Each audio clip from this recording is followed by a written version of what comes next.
Quando nós falamos, então, de Grécia Antiga, nós vamos falar de mitologia, nós vamos falar de idolatria, acima de tudo, porque a mitologia é uma forma de idolatria.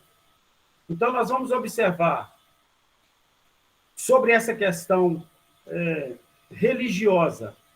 Eles eram um povo politeísta, nós somos monoteístas, o cristianismo é monoteísta, mas nós vamos aprender com eles muito sobre a cultura, sobre a arte, sobre a filosofia, sobre a língua. Muitas dessas coisas influenciaram e influenciam até hoje, mundo afora, muitas pessoas. Os deuses deles, então, como falamos, tinham sentimentos como dos humanos. Evidentemente, para nós cristãos, é muito difícil imaginar aí um Deus que tem um sentimento de ira, um sentimento de contenda, de desavença, ou qualquer outro tipo de sentimento da natureza humana. Ter fome, ter sede. Não vamos imaginar um Deus dessa forma, mas para eles tinham. Os deuses deles, então, eram comparados aos homens. Dentre as principais divindades, nós temos, por exemplo, Zeus. Zeus era considerado para eles o deus dos deuses. Ele era o principal personagem, porque para eles isso era interessante. Colocavam Zeus como o deus principal e depois os outros deuses submetidos a ele. Então, assim como na cultura romana era Júpiter, Zeus era, então, um personagem fictício, um deus que aparece nas histórias em quadrinhos americanas, publicadas por Marvel. O personagem é baseado neste Zeus da mitologia grega. Então, ele nas histórias em quadrinhos, interpretado por Russell Crowe, no filme Thor, também você vai encontrar uma referência a Zeus. Era o deus principal da mitologia grega. Mas nós vamos ver também Poseidon, Hades, Deméter, Hestia e Hera. Na nossa lição, nós temos alguns desses deuses que estão falando aqui. Nós temos o deus Hera, que é o deus da família, Apolo, que era o deus do sol, Atenas, deus da sabedoria, Hades, deus dos mortos ou do mundo inferior, Ares, que era deus da guerra, Poseidon, que era deus dos mares, Hermes era um deus mensageiro. Quando nós analisamos sobre esses deuses que eles adoravam, nós observamos o quê? Quando nós falamos do cristianismo, nós temos um Deus que cuida de todas essas áreas, mas eles preferiam ter um Deus, definir um nome, definir uma imagem para cada tipo de crendice que eles tinham. Segundo a mitologia grega, todos esses deuses viviam no Monte Olimpo, como dissemos, de onde se origina o nome Olimpíadas, que é uma festa em homenagem aos deuses gregos. Eles, segundo a mitologia grega, teriam filhos com mulheres humanas, dando origem a semideuses.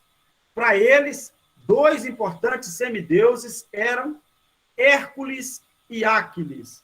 E nós vemos muita história, né, sobre Hércules, sobre Aquiles. A mitologia era importante para os gregos.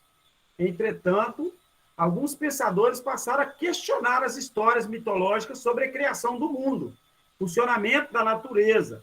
E esses eram chamados de filósofos. Quando eles começavam a falar sobre a criação do mundo, no conceito mitológico deles, aí os sábios começaram a questionar. Por quê? Não tinha cabimento, eles não encontravam nada que pudesse trazer realidade àquilo que eles acreditavam. Por exemplo, na mitologia grega, eles acreditavam que o mundo foi feito pelo caos. Ele vivia um ambiente de trevas, vazio, sem nada.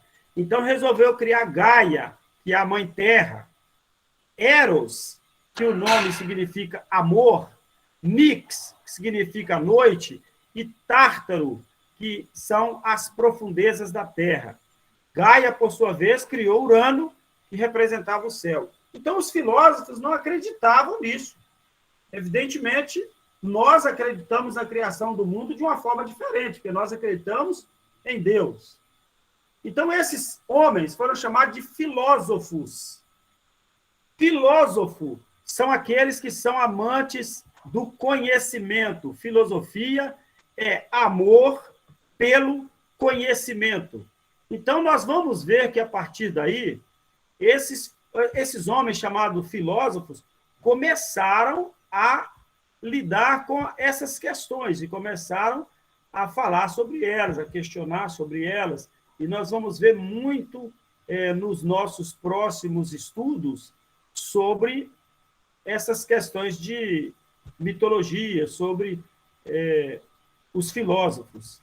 Nós temos como o pai da filosofia, por exemplo, Sócrates. Ele foi um dos mais importantes filósofos que o mundo já conheceu, e ele foi também, por assim dizer, um questionador.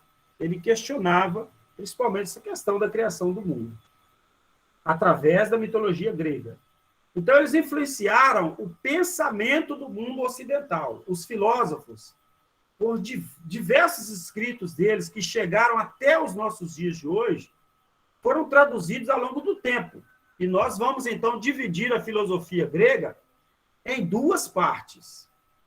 A era pré-socrática, que foram aqueles que viveram antes de Sócrates e acreditavam em uma determinada situação, e a era socrática, que foi quando Sócrates começou a esclarecer a eles a forma como ele enxergava que era o mundo.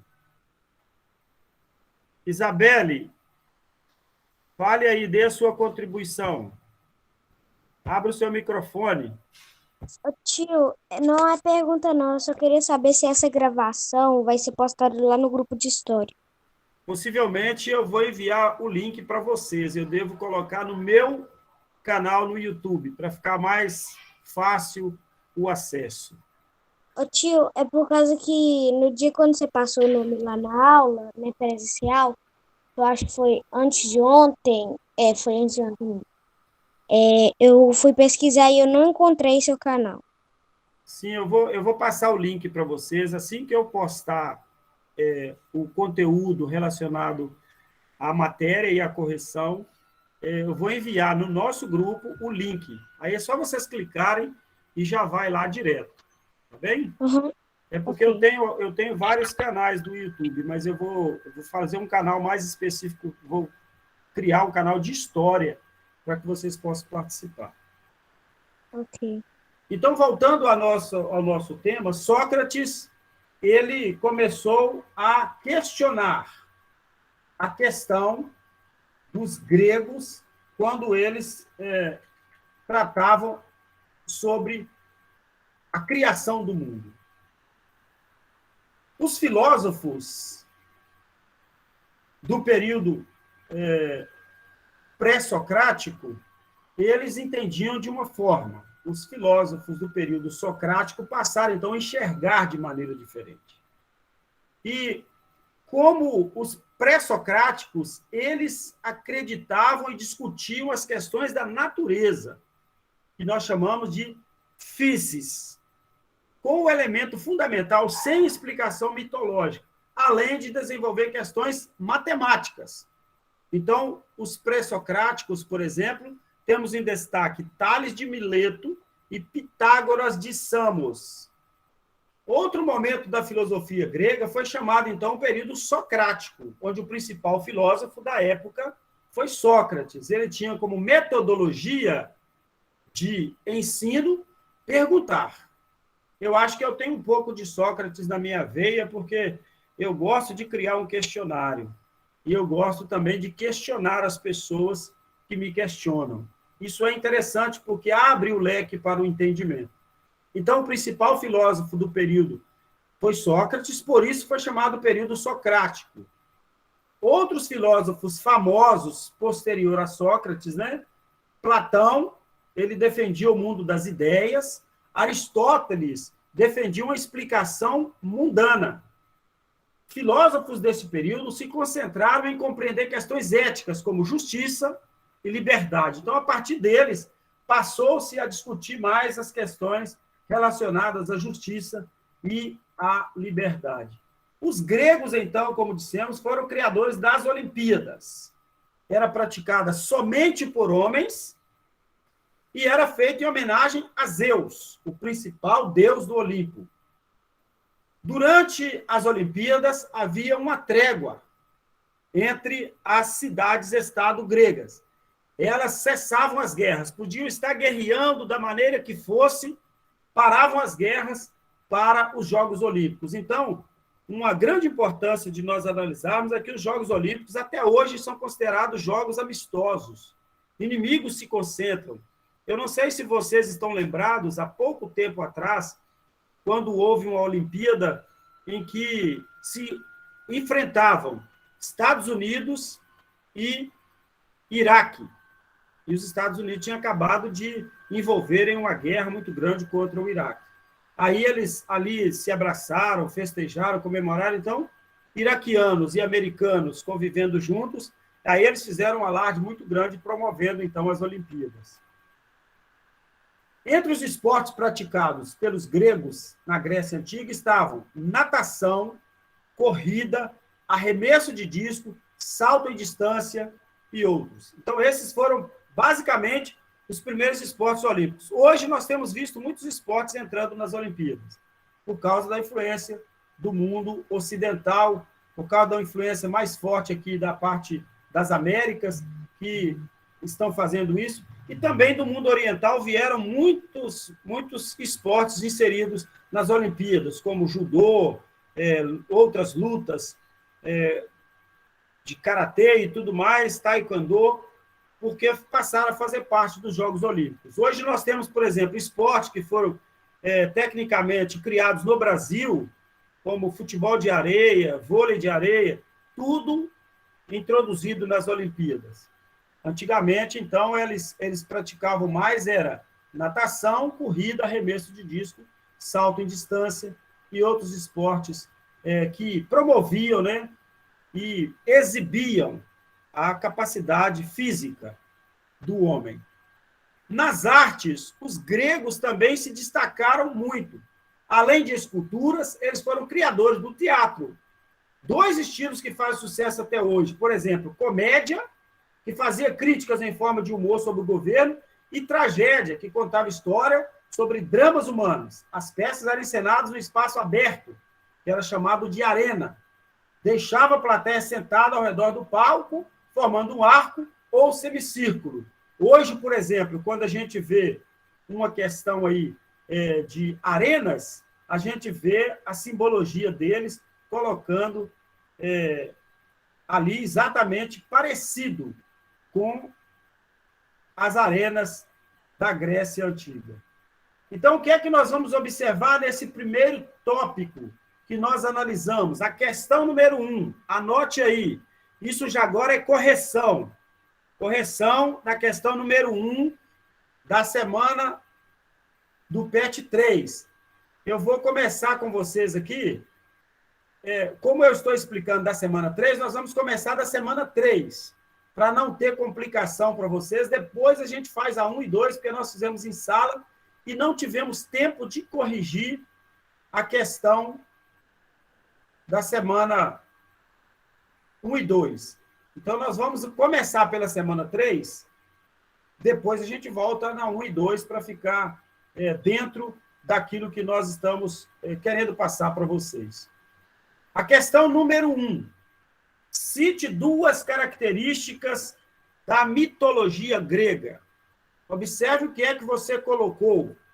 Nós vamos passar aqui a resposta exata. Eles eram politeístas, acreditavam em vários deuses, onde todos os deuses tinham aparência humana e sentimentos humanos, cultuavam o próprio corpo.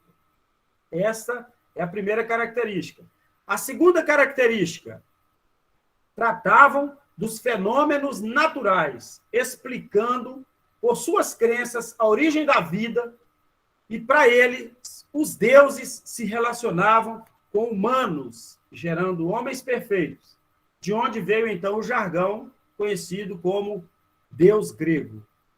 Então, se você conseguiu anotar a primeira questão, eles eram politeístas, acreditavam em vários deuses, todos os deuses tinham aparência humana, sentimentos humanos, e eles cultuavam o próprio corpo. Tratavam de fenômenos naturais, explicando, por suas crenças, a origem da vida, onde os deuses se relacionavam com humanos, gerando assim homens perfeitos. De onde veio o jargão Deus grego. Então, imagine só, se fosse da maneira como eles estavam querendo colocar, só existiria homens perfeitos e mulheres perfeitas sobre a face da Terra. Por isso nós falamos que é mito, é mitologia, não é real. A questão número 2, da semana 3, diz assim, explique a diferença entre filosofia pré-socrática e socrática, ou período pré-socrático e período socrático. Para os pré-socráticos, aqueles que vieram antes de Sócrates, as questões relacionadas à natureza eram fundamentais. Então, eles valorizavam a physis, a natureza. No período socrático, Sócrates, considerado o pai da filosofia, levou o entendimento de discussão das ideias e promover debates sobre questões éticas, como justiça e liberdade. Assim, também, seguindo a linha socrática, Platão deu uma contribuição muito grande para o campo da filosofia. Entenderam, então, a diferença? No período socrático, eles valorizavam a natureza. No período socrático, eles já consideravam, então, o entendimento de discutir as ideias. Pré-socrático valorizava a natureza, socrático preferia discutir as ideias. A questão número 3. Os Jogos Olímpicos eram a mais importante festa pan-helênica. Deles só podiam participar homens livres, falantes da língua grega, em pleno gozo de seus direitos de cidadão. Participavam atletas originários das várias cidades gregas, mesmo as mais distantes colônias. A participação feminina era proibida, pois elas tinham uma competição própria, a Heraia, nome dado em homenagem à deusa Herá, mulher de Zeus. Para eles, então, a deusa Hera era mulher de Zeus. Responda as questões abaixo. Quem poderia participar das Olimpíadas? Observem bem que a resposta está exatamente no texto que nós acabamos de ler. Só poderiam participar homens livres e que falavam a língua grega, em pleno gozo de seus direitos como cidadão. Então, eles só participavam quem falasse o grego fluentemente e tinha direitos de cidadão como gregos. Por que somente eles podiam participar? Letra B. Apenas esses homens eram considerados cidadãos gregos. As mulheres tinham suas competições próprias. Então, preste atenção que essas perguntas são interessantes e elas vão aparecer para vocês posteriormente no conteúdo. A pergunta da Isabela é de onde está o texto. Nós estamos falando da lição número 3, do PET 3, a semana 3. É preciso observar isso.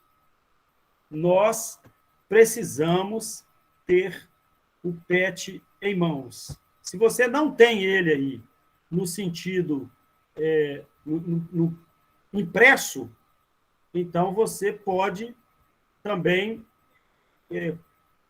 usá-lo, né? No digital aí que eu passei para vocês. Eu passei para vocês aí um digital, e esse digital você tem condição de acessar aí, né? Então, é importante vocês observarem isso aí.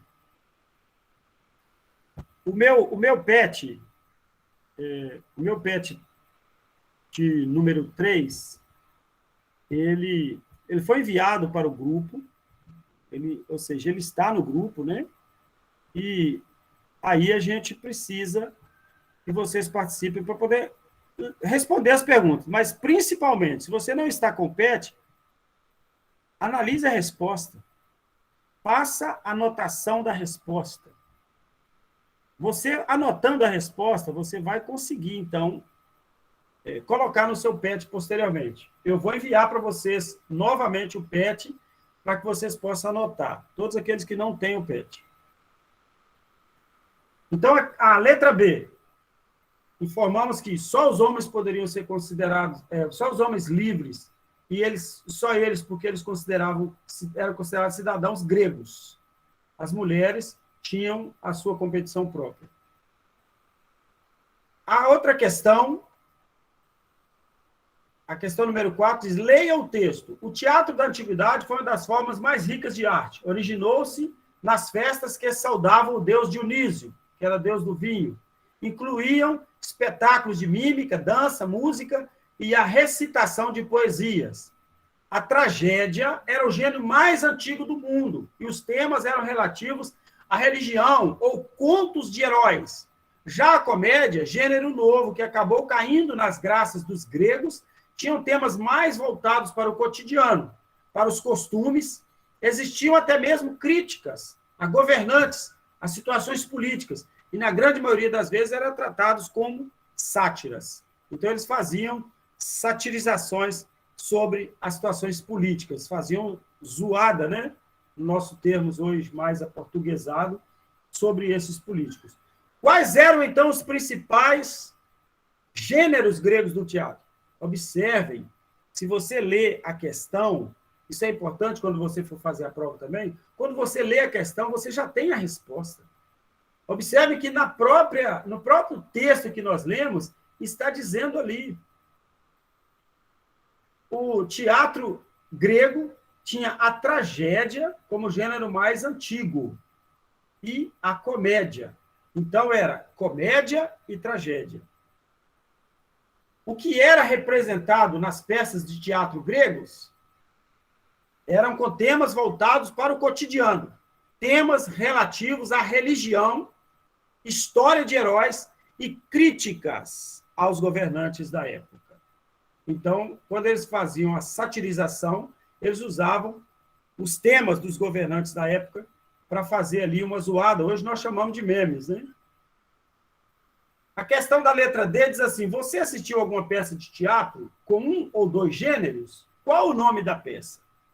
Não sei se vocês têm o hábito de ir ao teatro, mas eu já fui várias vezes, já assisti.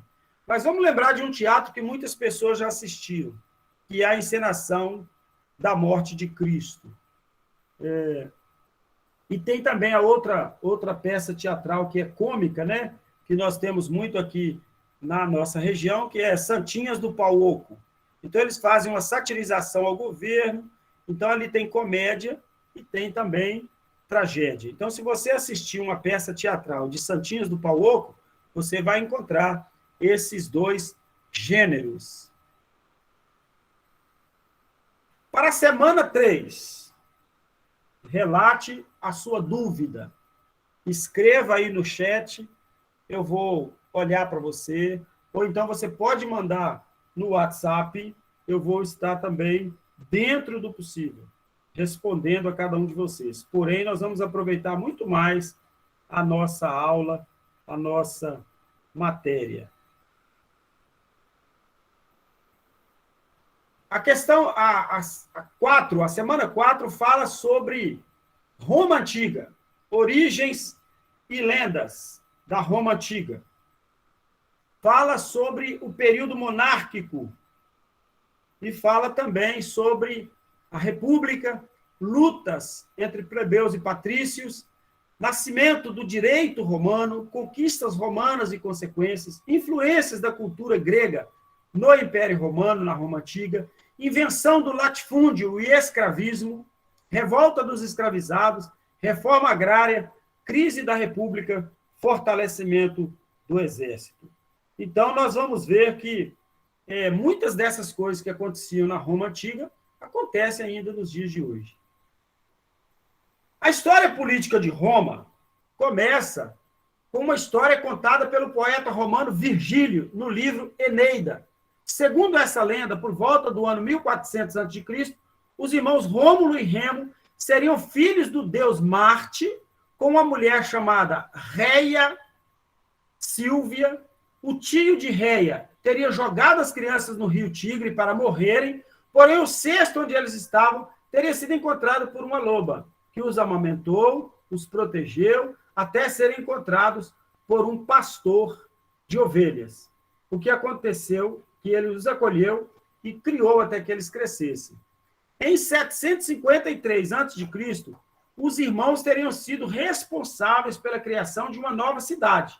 Mas, por disputa de poder, Rômulo matou Remo e assumiu o trono como o primeiro rei de Roma. O que é que nós podemos ver aqui como cristãos?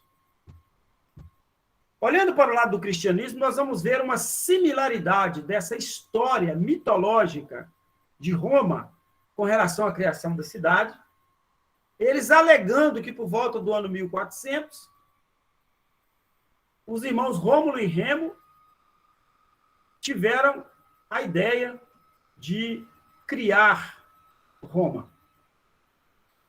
A história deles é que Rômulo e Remo teriam sido lançados no rio Tibre, para morrerem. E no cesto que eles estavam, ele foi encontrado por uma loba que os amamentou. Muita similaridade com a história de Moisés. Para nós que somos cristãos e entendemos o cristianismo, então eles basearam essa história lá no fato verídico acontecido no Antigo Egito, né? No Antigo Oriente, quando Moisés foi colocado pela sua mãe em um cesto e foi acolhido pela filha de Faraó e foi criado. Então, veja que há uma similaridade. E eles simplesmente criaram uma história em cima de outra história. Poderíamos dizer que, na realidade, eles plagiaram a história de Moisés. Então, para eles, em 753 a.C., ou seja, cerca de 700 anos depois da criação de Roma, os irmãos teriam sido responsáveis pela criação de uma nova cidade. Mas, por disputa de poder, Rômulo matou Remo, assumiu o trono como o primeiro rei de Roma. Essa lenda nos ajuda a compreender a origem do nome da cidade, Roma, que foi em homenagem a Rômulo. Entretanto, o que os historiadores sabem é que Roma teria sido criada a partir da união de 3 povos. Então, é importante vocês observarem isso. Como foi a criação da Grécia? Alguém me perguntou. Eu respondi. Agora, como foi a criação de Roma? A união de 3 povos deu, então, a criação da cidade de Roma. Os gregos, etruscos e italiotas. Então, preste atenção nisso, que é ponto de destaque da nossa lição. Como foi criado, segundo os historiadores, a cidade de Roma? Através da união de 3 povos, os gregos, etruscos e italiotas. Então, a primeira fase da história de Roma foi um período da monarquia, ou seja, ela passou a ser governada por diversos reis, sendo os últimos de origem etrusca. A sociedade romana era, nessa época, dividida em 4 partes. Então, na época da monarquia, entrava um rei, saía rei, então ela era governada por diversos reis. Os patrícios eram descendentes de famílias que fundaram Roma e tinham grandes propriedades de terra, ajudavam os reis a governar.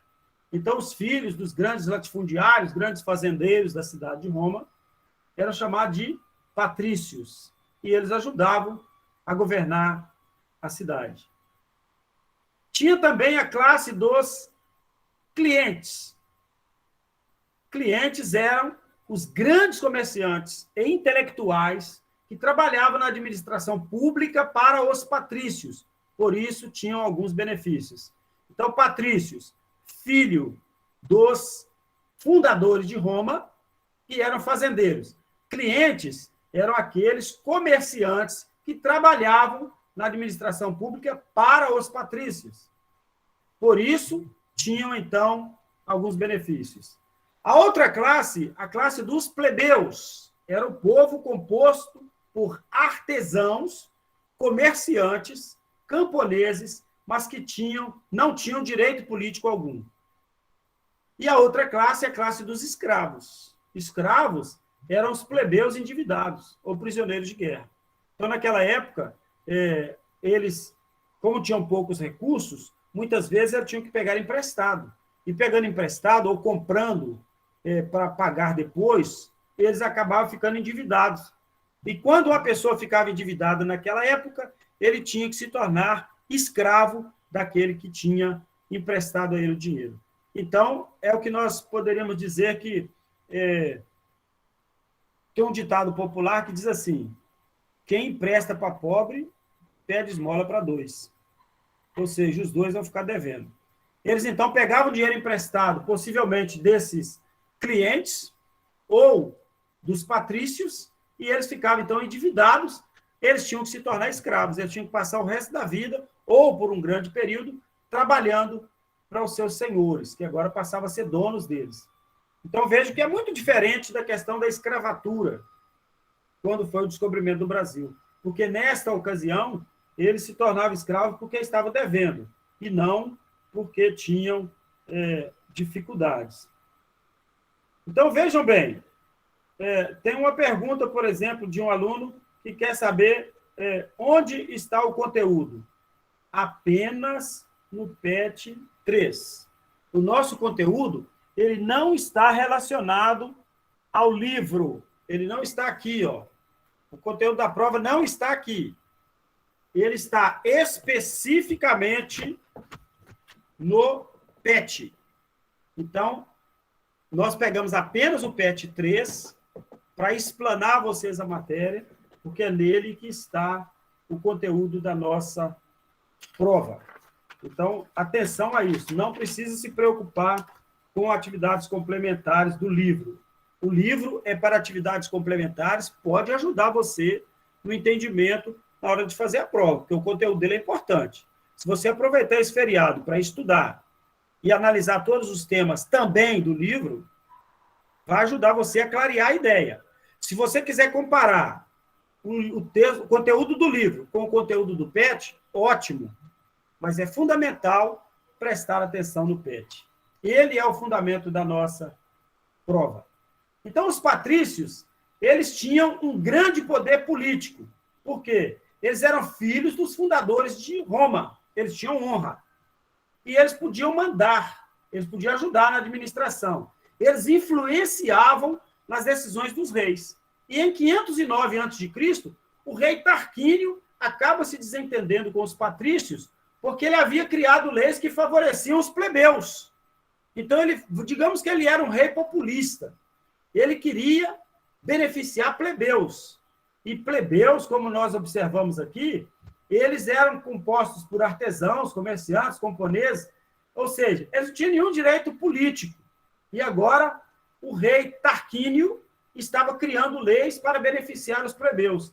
Isso trouxe uma certa revolta, então, para os patrícios. E, em seu lugar, os patrícios escolhem, entre eles, 2 cônsules, para não haver mais concentração de poder. Ou seja, então, a partir de agora, não era só o rei que ia mandar. Já que o rei está querendo mudar as normas, tem que ter outras pessoas responsáveis nessa questão aí, para ajudá-lo a tomar essas decisões que não são cabíveis para uma só pessoa. Inicia-se, então, o período republicano. O que significa república? República significa coisa pública. Tratar daquilo que é do bem comum, que é do povo.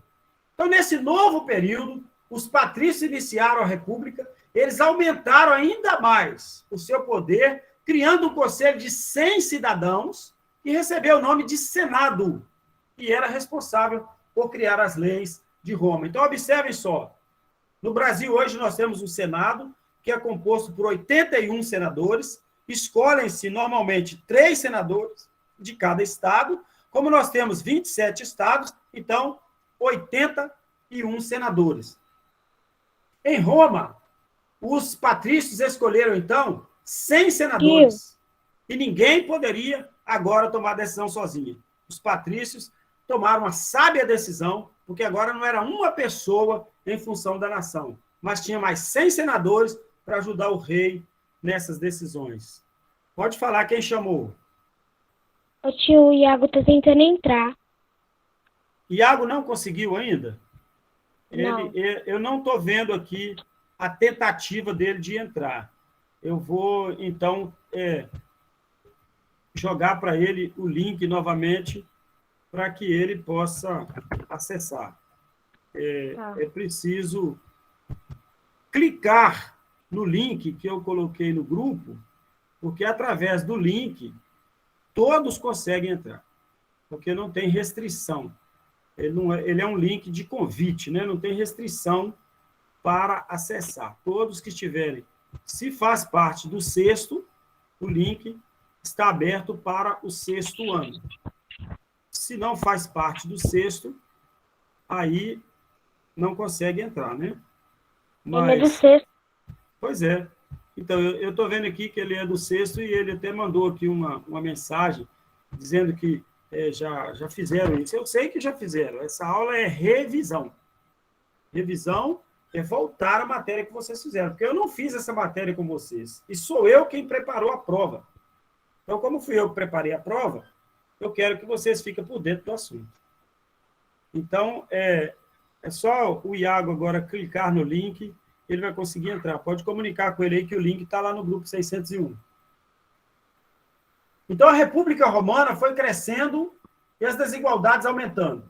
Após diversos conflitos entre patrícios e plebeus, que eram aqueles que não tinham direitos, os patrícios tinham direitos políticos, os plebeus não. O povo conseguiu conquistar a construção do seu próprio conselho romano, e então foi chamado de tribuno. E ali tinha a questão dos tribunos. Aí é onde nós vimos, depois na história do cristianismo, nós vamos estudar sobre isso, né? Nesse caso, foi criado o tribuno da plebe, ou seja, ele poderia barrar algumas leis do Senado. Outra conquista dos plebeus foi a criação da Lei das 12 Tábuas. O que era a Lei das 12 Tábuas? Um conjunto de tábuas de pedra, onde foram registradas as leis romanas, deixando as leis mais transparentes para todos. A estrutura do poder da República, então, começou a ser constituída. Observem que, novamente, tem uma similaridade muito grande com o cristianismo. Vocês se lembram que tinha uma questão no cristianismo das tábuas da lei de Moisés, né? E aí eles conseguiram similarizar a criação das leis de Roma. A estrutura do poder, então, da República de Roma foi a seguinte: eles criaram cônsules, senado, patrícios, eles criaram cônsules, senado, magistratura, assembleia e tribuno da plebe. Os cônsules, presta atenção na determinação, cônsules eram líderes da república que ficavam no poder por um ano. O senado foi constituído pelos patrícios, que eram responsáveis por criar as leis, ou seja, só filhos de fundadores de Roma podiam ser senadores na Roma antiga. Eles é quem criavam as leis. E tinha também a magistratura. A magistratura, diríamos que é hoje o Conselho de Justiça do Brasil, o STF, por exemplo. Faziam parte do Poder Executivo os magistrados que discutiam as questões públicas, considerando as leis criadas pelos patrícios.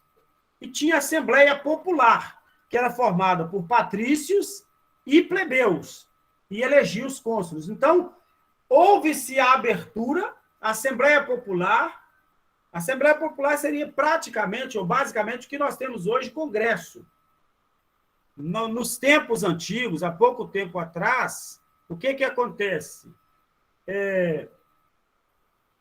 As nossas eleições eram feitas pela Assembleia Constituinte. A Assembleia é que votava quem seria o presidente. Nós não tínhamos direito de votar a presidente. Hoje a nossa liberdade é outra. Então, a Assembleia Popular é formada por patrícios e plebeus, eles elegiam os cônsules, e os cônsules eram os líderes da República que ficavam por um ano no poder. Pode falar. Ô tio, o Iago não tá conseguindo entrar. Ele pode criar uma outra reunião e ele posta lá no grupo aí, a gente entra? Não, na verdade, ele pode estar usando um e-mail errado. Não, tio, ele tá usando certo. Ele fala que tá usando certo. Mas alguma coisa ele está digitando errado, porque não há possibilidade. Clicando no link, automaticamente ele abre. É porque se ele criar outra sala, pode haver um conflito de voz, um conflito de interesse. Se ele quiser criar uma sala para retransmissão, aí não tem problema. Para retransmitir o nosso link. Então, observem. A estrutura do poder da República de Roma eram cônsules, Senado, magistratura, Assembleia Popular e tribuno da plebe. O tribuno da plebe era responsável por decidir questões relacionadas aos plebeus. Quem eram os plebeus? Eram aqueles que não tinham direitos políticos. Era composto por artesãos, comerciantes e camponeses. No século II a.C., Roma passou por um período de instabilidade política. Eles elegeram, então, 12 triunviratos. Era governo de 3 cônsules. 2 triunviratos, governos de 3 cônsules. O primeiro triunvirato, em 60 a.C., comandado por Júlio César, Crasso e Pompeu. Então, o segundo com Marco Antônio, Lépido e Otávio. Então, vejam bem, triunviratos era o governo de 3 cônsules. Então, tinham 2 triunviratos. Um com Júlio César, Crasso e Pompeu, e o outro com Marco Antônio, Lépido e Otávio, em 44 a.C. Numa disputa de poder entre cônsules, Otávio saiu vitorioso, assumiu o poder sozinho, recebendo o título de Augusto, que significa o majestoso. Iniciou-se, então, aí o período do Império. Então, Otávio acrescentou-se a ele um título chamando de Augusto. Observe, Augusto não era nome. Augusto era o título que era dado, então, ao imperador. Então, o primeiro imperador seria Otávio Augusto. Durante o primeiro Império Romano, os governos conquistaram diversos territórios, ampliando as conquistas de Roma por toda a Europa, parte do Oriente Médio, norte da África. Então, vejam bem, o Império Romano tornou-se um império grande, um império majestoso, ocupando toda a Europa, parte do Oriente Médio e norte da África. Nesse período, foram constituídas diversas estradas para facilitar o transporte de pessoas e mercadorias. O exército romano passou a ser temido pelos outros povos, pois era bastante organizado e treinado. Entretanto, para manter o exército assim, era preciso gastar muito dinheiro, o que gerou, então, aumento de impostos e insatisfação popular ao longo do tempo. Professor, Pode falar. que horas a aula?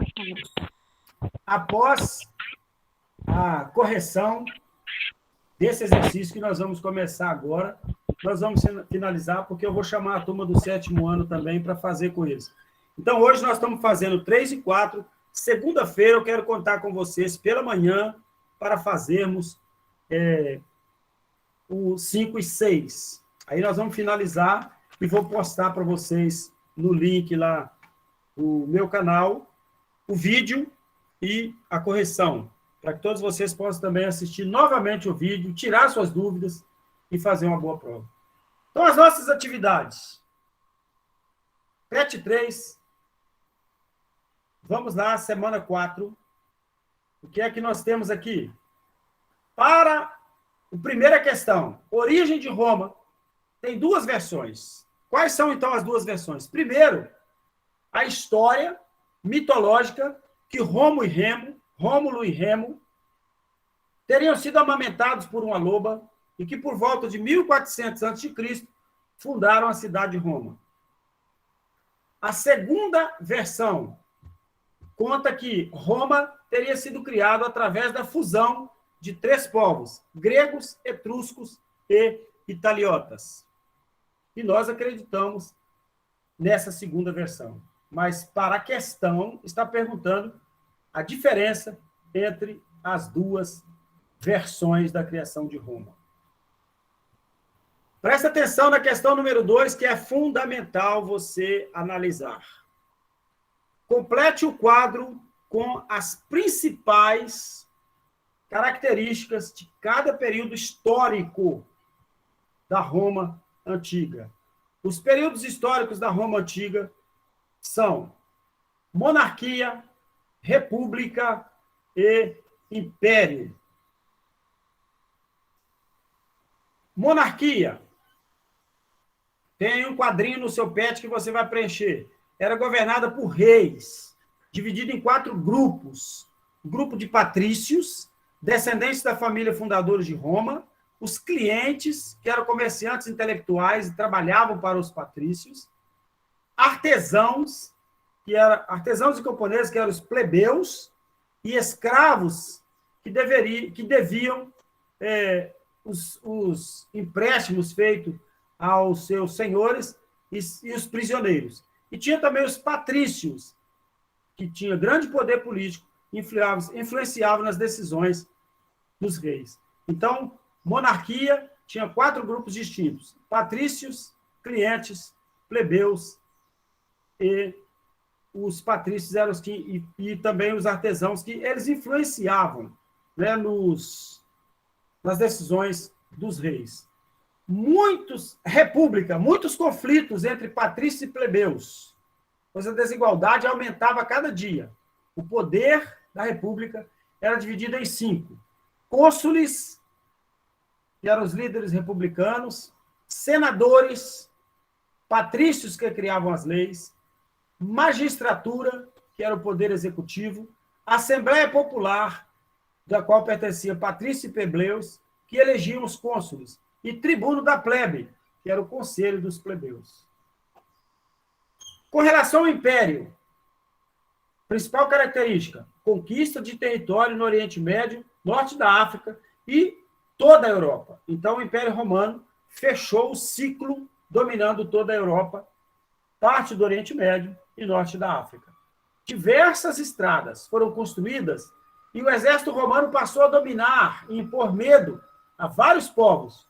Foi um período de grande aumento de impostos, muita insatisfação popular por longo tempo. Evidentemente, ninguém gosta de pagar imposto, né? A questão número 3 fala sobre a história de Roma. A história de Roma introduziu 2 conceitos importantes da política: república e senado. E aqui orienta: pesquise na internet ou entreviste alguém próximo e preencha o formulário comparando esses 2 conceitos: Roma Antiga e hoje no Brasil. O que nós podemos colocar? Na Roma Antiga, a república era uma sociedade escravocrata, sem uma Constituição Federal. Havia nela 2 cônsules escolhidos na Assembleia Geral. No Brasil, nós temos uma Constituição, a última, feita em 1988, garante todos os direitos do cidadão e há 3 poderes constituídos: executivo, legislativo, judiciário. O chefe do executivo é o presidente, que é escolhido pelo voto popular. O chefe do legislativo, nós temos na Câmara o presidente da Câmara, no Senado o presidente do Senado. E no judiciário nós temos o STF.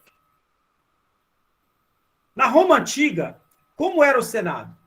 Eram os nobres e notáveis de Roma que debatiam os assuntos públicos e tinham alta autoridade no poder do Estado. Eles cuidavam ainda das finanças públicas. Compõe a Câmara Legislativa no Brasil 81 senadores. No Senado, em Roma, foram escolhidos 100 senadores. 3 senadores no Brasil por cada estado. Eles são eleitos pelo voto popular, elaboram as leis que regem a nação com a Constituição Federal como Carta Magna. Então, a diferença que nós temos é que em Roma tinham 100 senadores e no Brasil nós temos 81 senadores. Pois bem, a nossa aula de reforço para vocês sobre o PET 3, semana 3 e 4, nós analisamos aí, então, essas questões relacionadas à Grécia e relacionadas aos aspectos políticos da Roma. Então, nós falamos de Grécia Antiga, aspectos culturais e aspectos políticos da Roma Antiga. Alguma dúvida? Alguma coisa que eu possa ajudar a esclarecer a vocês? Por mim, não. Eu vou, então, a partir desse momento que a gente encerrar a gravação, eu vou postar lá no canal do YouTube, enviar no grupo o link para vocês acessarem, se quiserem rever a aula, e vou postar, junto com o vídeo, o conteúdo da descrição das atividades. Que aí, quem não conseguiu pegar o que eu falei, vai pegar o que está escrito. Eu só falei o que está escrito com relação às atividades. Ok, galera? Sim. Sim. Eu agradeço a participação de todos vocês e entendam que o meu prazer de passar para vocês essa aula de forma gratuita, de poder ver uma nota boa na prova. Eu espero que todos vocês que participaram aqui, eu tenho certeza que vão ter boa nota. E segunda-feira nós vamos, então, estudar a semana 5 e 6, fechar isso, e aí na quarta-feira, quando eu chegar lá na sala de aula, eu vou ver todo mundo feliz com a prova na mão, e na cabeça dele já vai pensar assim, o tio falou sobre isso. Aí vai estar lá escrito, tá fácil a prova, pode estudar relaxado, viu? Deus abençoe vocês, mais uma vez, muito obrigado. Tio. Tchau. Até segunda-feira, se Deus quiser. Tchau. Bom fim de semana a todos. Tchau. Tchau, obrigado. Tchau. Tchau. Tchau, Rízia. Tchau, Luísa.